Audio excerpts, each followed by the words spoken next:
Hi, you're on the Reddit Confessions channel. Let's begin. The moment she saw me holding the notebook, her face drained like I'd caught her hiding a body. I wasn't even trying to snoop. I was cleaning. Something she constantly says I never do. But there I was, on my knees, reaching under our bed for a missing sock, when I found it wedged behind the headboard. A leather-bound journal I had never seen before. It wasn't dusty. It wasn't locked. It was warm to the touch, like it had just been handled. And the first line on the open page read, "I can't stand Nelson anymore.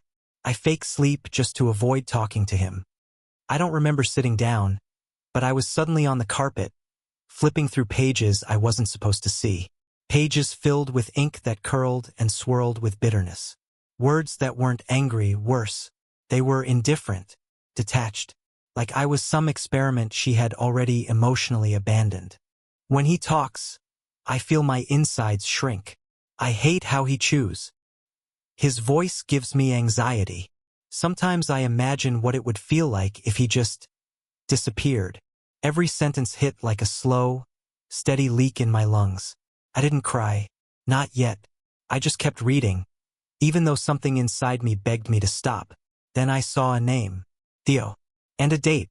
From last Thursday.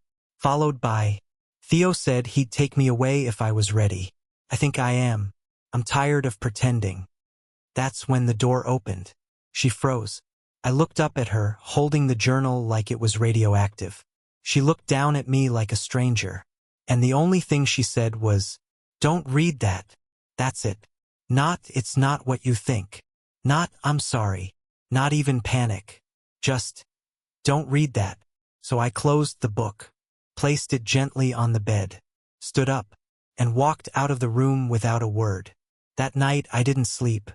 I stared at the ceiling of our guest room, wondering how long she'd been living a second life in her head, while I was busy making sure the dishwasher didn't leak and that she had oat milk for her coffee. And the next morning, I left. Not because I wanted to, because I knew if I stayed, I'd become exactly what she described. Background noise in her personal hell. But what she did after I left, that's when things went from sad to terrifying. I left her journal right where I found it, on top of the bed, open to the page that shattered me. I didn't take it with me. I didn't make a copy or snap a photo. I didn't want to live with her words haunting my phone. I thought walking away would be enough. I thought my absence would say what my mouth couldn't. But I underestimated her talent for rewriting history. By the time I checked into a budget motel 20 minutes away, Noelle had already called twice. I didn't answer. I watched the screen light up in the dark and listened to the vibrations rattle against the nightstand. At 1:12 a.m., a text popped up, "Where are you?" That was followed by, "Did you take my journal?" Not, "I'm sorry." Not, "We need to talk." Just a quiet panic about exposure. The next morning, I turned off location sharing. It was the first time in 5 years I'd done that. We had a rule, keep each other's locations on for safety. Now I didn't want her to know anything about where I was, who I was with, or what I was planning. Except I wasn't planning anything. I sat on a lumpy bed eating dry granola bars for breakfast, trying to remember what my life even looked like without her in it. At 8:41 a.m., she texted again, "Why did you leave everything?" That one made me pause. Everything. She meant the clothes, the charger, my stupid old laptop. The things I didn't grab.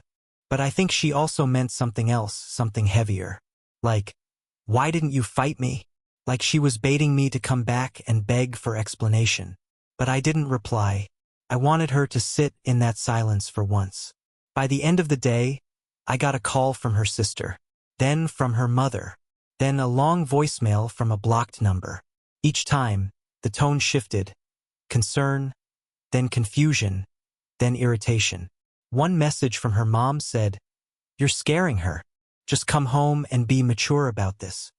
That word, mature, lit something in me, as if walking away from a person who writes about hating you in her private notebook is immature. As if I was supposed to read those words, smile, and ask her if she wanted pancakes or waffles for breakfast. I didn't erase the voicemails. I listened to them again and again until they started to sound like static. I wanted to believe I was doing the right thing. But when you've been gaslit for so long, even your own choices feel suspicious. Still, I stayed quiet, until 3 days later, when someone knocked on my motel door. And that's when this story turned from heartbreak into something much worse. I didn't move when I heard the knock.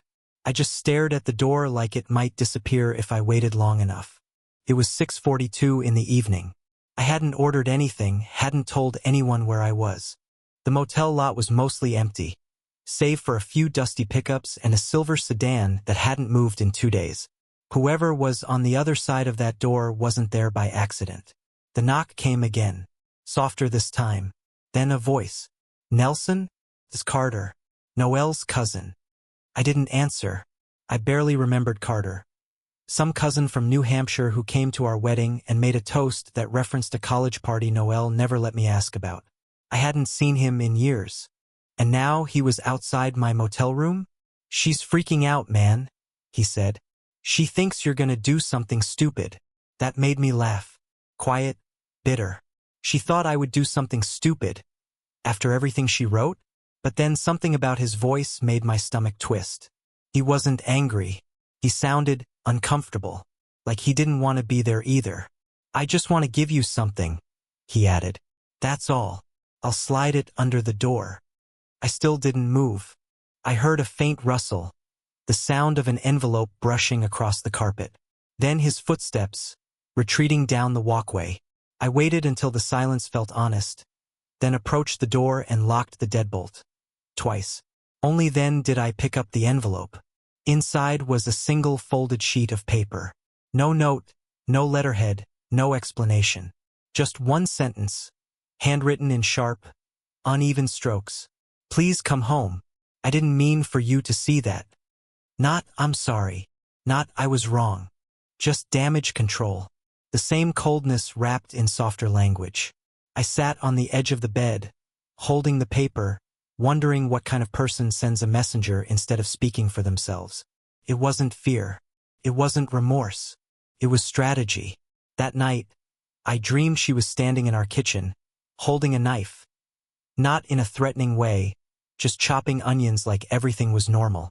I kept trying to speak, but no sound came out. When I woke up, I was drenched in sweat, still clutching the envelope in my hand like it might vanish if I let go. The next morning, I made a decision. I couldn't stay in that motel room any longer. But I wasn't going home either. I needed to go somewhere first. Somewhere I should have gone years ago. The place I went wasn't my parents' house. Wasn't a friend's or even a lawyer's office. I drove to a warehouse on Winter Street, an ugly, rust-stained building near the edge of town. From the outside, it looked abandoned. Half the sign was missing. The parking lot was cracked like old skin, and a single flickering light buzzed over the metal door. But this place mattered for one reason.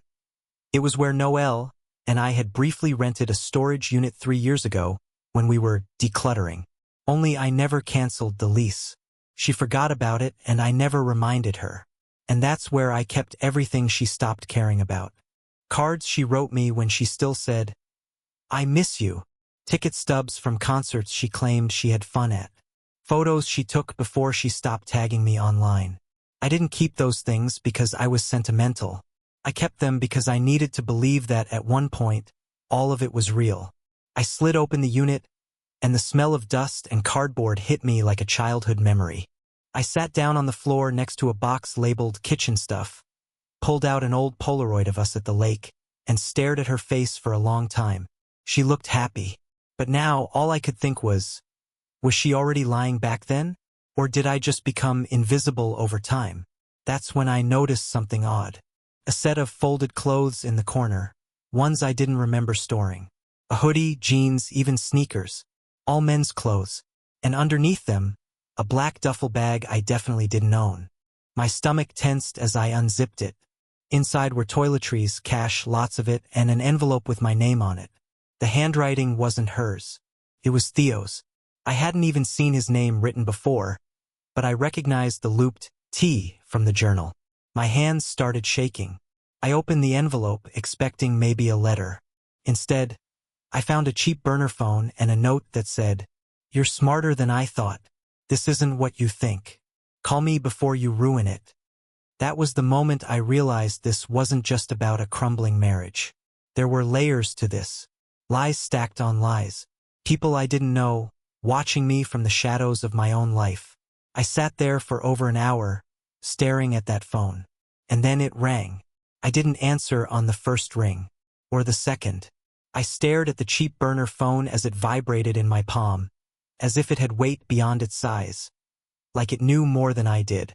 On the third ring, I pressed the green button and held it to my ear without saying a word. A voice came through, low and steady. Nelson. That was it. Just my name. No introduction. No panic. Just a calm confirmation, like I'd been expected. I didn't respond. I'm not your enemy, he continued. And I didn't come looking for this.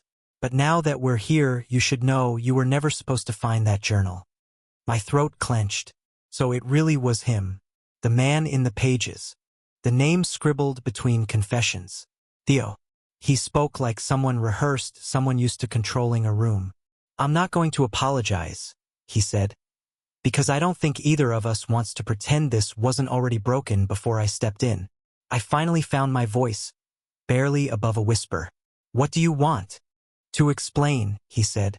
And maybe, just maybe, save you from getting pulled into something you don't understand.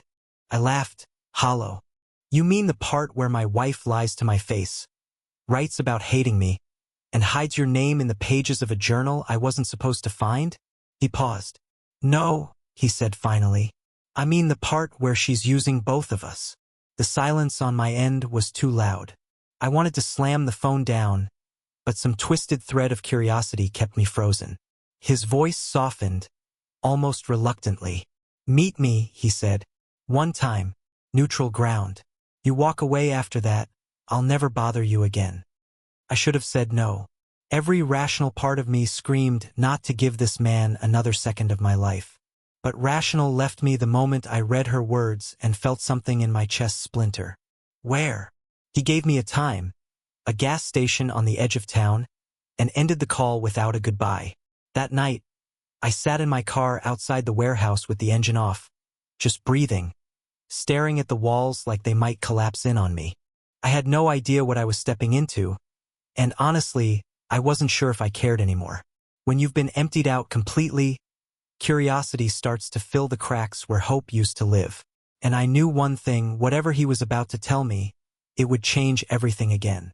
I showed up 20 minutes early, thinking I'd watch from a distance, that I'd have the advantage of seeing him before he saw me. But when I pulled into the empty gas station at the edge of town, the one that had been closed since the pandemic, he was already there. Sitting on the hood of a faded black SUV, arms crossed, like he'd been waiting a long time. Theo didn't look how I imagined. No leather jacket, no smug grin. Just a man in a wrinkled button-down, tired eyes, and a face that looked more disappointed than threatening. He nodded once as I stepped out of my car, but he didn't move. You came, he said. I wanted to say something sarcastic, something clever, but the words didn't come. I just stood there, arms limp at my sides, like a guest at my own funeral. He spoke first. I'm not sleeping with your wife. It hit me harder than if he'd said the opposite. The certainty in his voice didn't sound like a denial. It sounded like a clarification. She told you about me, he continued. In the journal. I figured that's what pushed you out. I narrowed my eyes. Then who are you? He sighed like he hated the answer. I used to work with her. We became close emotionally. But it wasn't physical. Not for me anyway. I shook my head. So why leave cash? Why a burner phone? Why write me a note? He pulled something from his jacket and handed it to me. A folded printout. It was an email from an address I didn't recognize, but the name in the signature chilled me. Noel W. Danner. The subject line read, Insurance policy, updated contingency plan. And then I saw the numbers, the payout figures, the beneficiary name.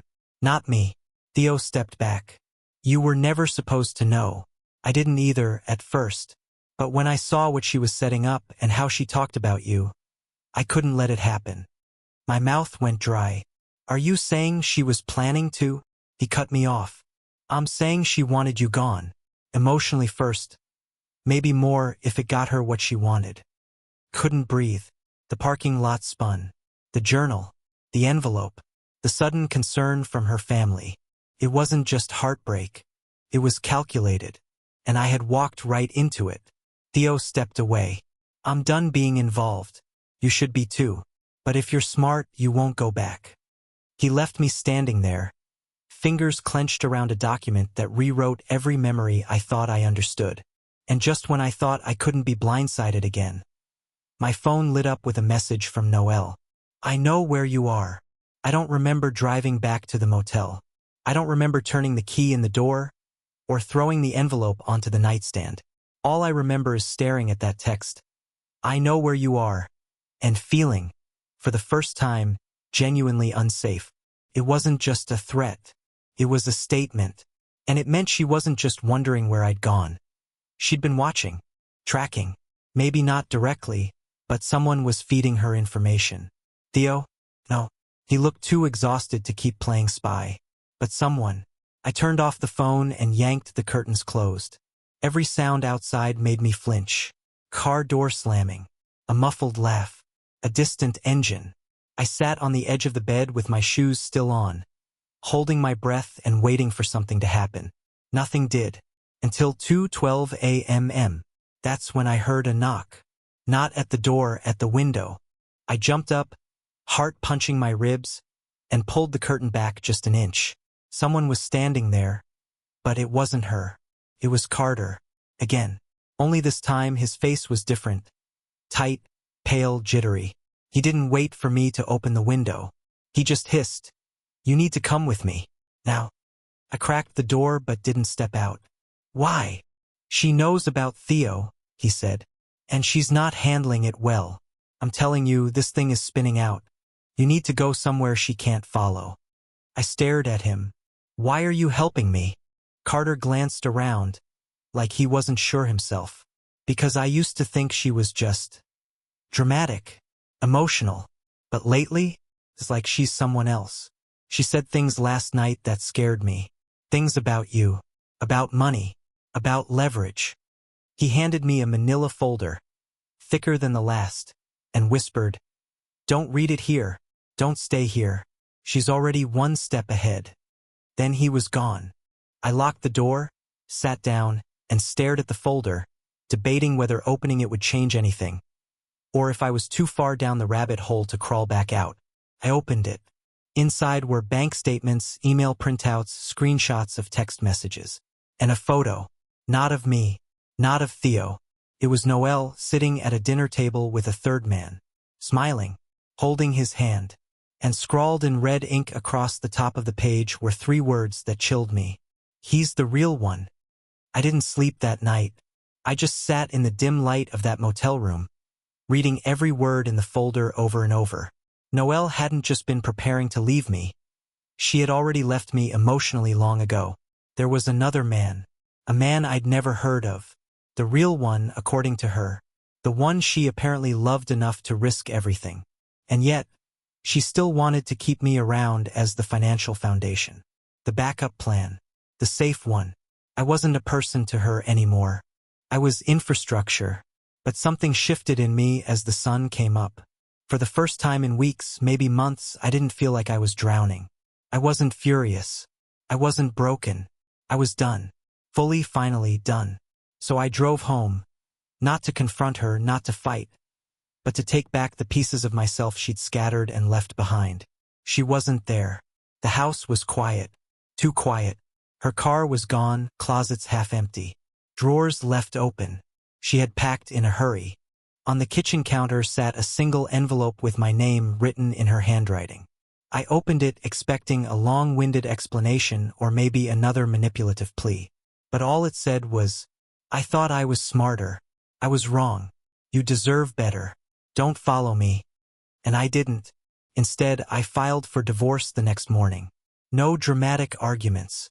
No emotional scenes. Just paperwork, signatures, and freedom. It's been 6 months since then. I moved to a new place. Switched jobs.